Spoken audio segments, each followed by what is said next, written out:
मुंहिंजा यूट्यूब साथियों में तव्हां ख़ुशि ऐं भरूं था। साथियों, अॼु नावल आहिनि ॿई असांजे साथी नंगर चना जे तर्जुमे जा नावल आहिनि। नंगर चना 2023 में उनखां 8 खां 9 वाला 11 खां 12 किताब मुंहिंजा शाया थिया आहिनि। 2023 में सुठो तइदाद मुंहिंजे नावलनि जो शाया थियो आहे। नावल जी फील्ड में उन पंहिंजो अलॻि हल्को हिकिड़ो ठाहे वरितो आहे। हुन जे किताब अचण सां माण्हू पढ़ण सवा नंगर चना जो तर्जुमो थियल को किताबु आयो आहे नावल। ऐं फेसबुक ते बि अचे जे माना बुक स्टॉल वारे खे पुछण जी ज़रूरत ई कोन्हे को त फेसबुक ते अवा नंगर चना जे वाल ते हलियो वञ। यूट्यूब ते जेको आहे सो कोन आहे, उन करे ज़रूरी थो सम्झां। हीअ ॿई नावल आहिनि, ॿिन्ही जेको आहे सो असांजे ज़माने जो सूरमो शाहकार रूसी नावल लरमनतोफ जो जेको हीअ 2016 में नंगर तर्जुमो कयो। ऐं जेको उन में 2000 अॻु में शायदि तर्जुमो कई पर छपियो 2016 में। अञा ताईं मार्केट में पियो आहे, पढ़िजे थो पियो। ऐं रूसी अदब जे हवाले खां तव्हांखे ख़बर आहे, हिकिड़े सूर में हिकिड़े जे हीरो जो किरदारु, उन जो दास्तान ऐं पीली छत्री वारी छोकिरी, पीली छत्री वारी लड़की उदय प्रकाश जेको आज रिसालो पढ़ंदड़ हूंदा उनखे ख़बर हूंदी इन में छपियो हो। उन में नंगर तर्जुमो करे आंदो आहे, मार्केट में छपिजे थो, पढ़िजे थो। मां वरी बि ॻाल्हि कयां त नावल जी फील्ड तर्जुमे जा नंगर जो पंहिंजो हल्को पढ़ंदड़ जो हल्को पैदा थी वियो आहे। ऐं नंगर अहिड़ियूं शयूं तर्जुमो थो करे जेके ईअं वयल न आहिनि, हिकिड़ियूं क़ौम जे हवाले खां या थोरी दिमाग़ चेंज कंदड़, तब्दील कंदड़ जो अहिड़े क़िस्म जो मवादु तर्जुमो करे थो पियो। मां खुली नथो ॻाल्हाए सघां, यूट्यूब जी क्राइटेरिया आहे, न त ईअं न थिए थो बैन लॻी वञे। सो इन करे हथ ॿधी अर्ज़ु त किताब वणनि त वठिजो। अॻिते तारीफ़ करायां थो किताबनि जो ऐं इदारनि जा 10 पता बि ॾियां थो, उते तव्हां पढ़ी सघो था। हीअ साथी आहे पीली छत्री वारी छोकिरी, पीली छत्री वारी लड़की, उदय प्रकाश जो मशहूरु नावल, उन जो तर्जुमो असांजो ही साथी नंगर चना आहे, जिते बैक टाइटल ते अयूब खोसे साहब लफ़्ज़ लिखिया आहिनि, पढ़णु ज़रूरी थो सम्झां।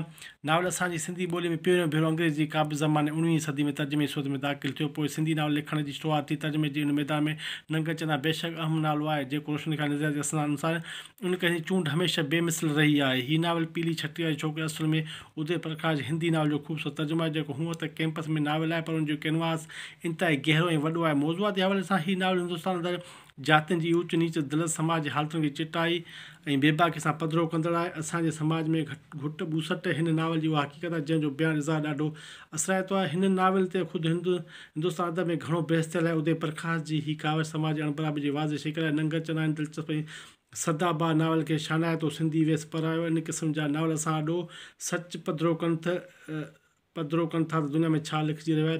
असां किथे बीठल आहियूं। नंगर चना जे तर्जुमे जी हमेशह उहा ॻणाइण जहिड़ी ख़ूबी रही आहे त हिन सिंधी ॿोली जे मिज़ाज मुताबिक़ तर्जुमो कयो आहे। निज सिंधी लफ़्ज़नि खे कुत कतब आणे कंहिं बि उभराए के नावल में अचण खां रोकियो आहे। हीअ हिकु बहितरीनु नावल जो शानदार तर्जुमो आहे, जेको साराहण लाइक़ु आहे। बिल्कुलु अयूब खोसा तव्हांजा लफ़्ज़ बिल्कुलु सही आहिनि, छो त असां नंगर सां वेझे आहियूं, वाक़िफ़ आहियूं। त नंगर जॾहिं बि तर्जुमो कंदो आहे त ॻोल्हा कंदो आहे लफ़्ज़नि जी, डिक्शनरी में हुन खां पुछा हिन जी माना छा आहे, हुन जी माना छा आहे, ठह कंदो जुमिले में ॾींदो, न त न ॾींदो। साथी तव्हां घर वेठे घुराइणु चाहियो त 400 में तव्हांखे पइजी वेंदो, न त कंहिं बुक स्टॉल तो बि 400 450 में तव्हांखे पइजी वेंदो। हीअ हिन जो साम्रोटी पब्लिकेशन जो नंबर आहे, घुराइणु चाहियो, पढ़णु चाहियो, तव्हांजे आॾो आहे। भेटा पेश कई आहे नंगर सिंध जे सफ़रनामे में सरमोड़ लिखारी साईं इल्ताफ़ शेख ना, जेको बहितरीनु तर्जुमो निकाल वियो आहे। बिल्कुलु साईं इल्ताफ़ शेख खां केरु वाक़िफ़ न आहे। नंगर चना लिखे थो त असांजे नावल जो मैदान घणो तणो सिंध जी तारीख़, सियासत, तसव्वुफ़ ऐं कैंपस प्यार रहिया आहिनि। पीली छत्री वारी छोकिरी हिंदी जो मशहूरु नावल मां सम्झां थो। उहो 2000 साल जो जॾहिं मूं उर्दू जो टिमाही रिसालो आज कोइटा में वरितो।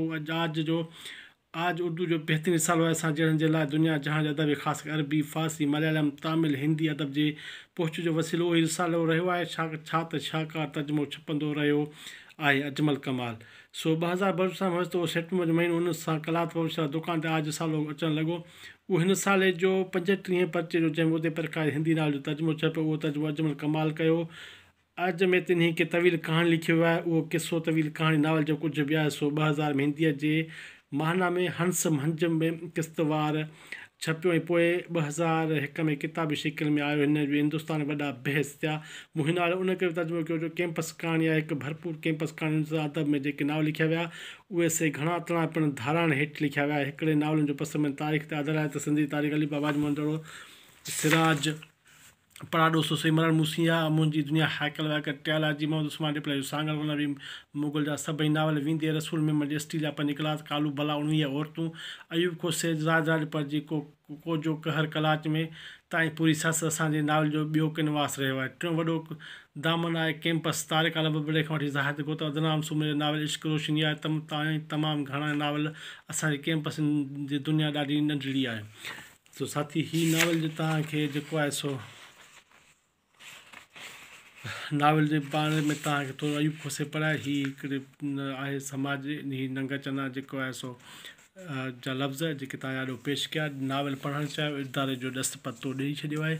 ऐं ॿियो आहे असांजे ज़मान जो सूरमो शाहकार रूसी नावल लरमन तोफ़ जो। हीअ जॾहिं मूं वटि उर्दू में हुयो त नंगा चयो यार हीअ ॾाढो ज़बरदस्त नावल आहे, मां हिन खे तर्जुमो कंदुसि। मां जो तव्हां खणी वञो, तर्जुमो कयो।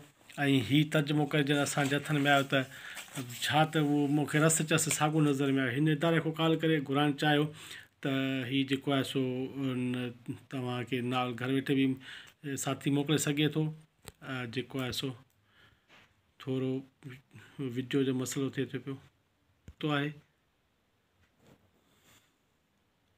हिन इदारे खां कॉल करे तव्हां घुराए सघो था। अर्पणा आहे सिंधी ॿोली सभिनी तर्जुमे निगार रशीद भट्टी मुराद अली मिर्ज़ा ऐं वली राम वल्लभ जे नाले। चए थो मीखाल योरीविच लरमतो रूसिया जो अहिड़ो नालो आहे जेको 5 अदब शाहकार असांजे ज़माने सुरम हीरो ऑफ आवर टाइम जे करे साईं यादि रखियो। लरमतोफ़ 13 अक्टूबर ते पैदा थियो, जंहिं कुट में पैदा उहो शाही दरबार वेझो संदसि पीउ अरिड़हं या फौजी कप्तान जो उहिदे तां रिटायर थियो।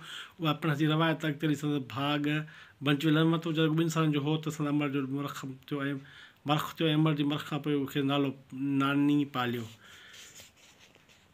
लरमतोफ़ जो नालो पुष्कन खां पोइ रूसी अदब जी दुनिया मशहूरु थियो। सिंधी ॿोली खां हाकिम तबिका कावड़ी पिया संदसि अदबी ॿोली खां। ऐं नतीजे में हमरा हिकिड़ी पैदल फ़ौज रेजिमेंट जो ऑफिसर खे मोकिले छॾियऊं। उहो सभु कुझु सज़ा तौरु कयो वियो। साथी थोरो तर्जुमे निगार जेको तारीफ़ ॾिनो आहे तव्हांजे आॾऊं पेश करण जो जेको आहे सो ज़रूरी हुयो। रूसी अदब जो शाहकार किताब सिंध में पाठकनि लाइ हिन आस सां गॾु तर्जुमे सोचण जीअं असांजी ॿोली अञा वधीक मालदार थी सघे ऐं पढ़ंदड़ अदब किरदार साज़ी वसीले खां आला नमूने खां वाक़िफ़ थिए। असां वटि रूसी अदब जा जेके बि तर्जुमा थिया आहिनि उहे उन्हनि जो घणो तइदादु रूसी इनकलाब सां का न का रीति लाॻिया बि रहियो आहे। इनकलाब खां अॻु रूस में सजल अदब दुनिया रूसी इनकलाबी पहुचाए वरी रूसी इनकलाब जी मुखालिफ़त इनकलाब खे सगार करण लाइ शाया कयो। साथियो हीअ जेको आहे सो ॿई नावल ज़बरदस्त नावल नंगर चना जा। पढ़णु चाहियो वठणु चाहियो त इदारनि जा ॾस पता ॾेई छॾिया आहिनि। फ़ोन नंबर आहिनि, वठणु चाहियो घुराइणु चाहियो। वेझे बुक स्टॉल तां मिले थो त पढ़ी सघो था, न त तव्हां राज जा राणा आहियो। वीडियो खे लाइक ऐं कमेंट्स कंदा ऐं चैनल खे सब्सक्राइब कंदा तव्हांजा वॾा वड़ सदाईं गॾु। महिरबानी साथी।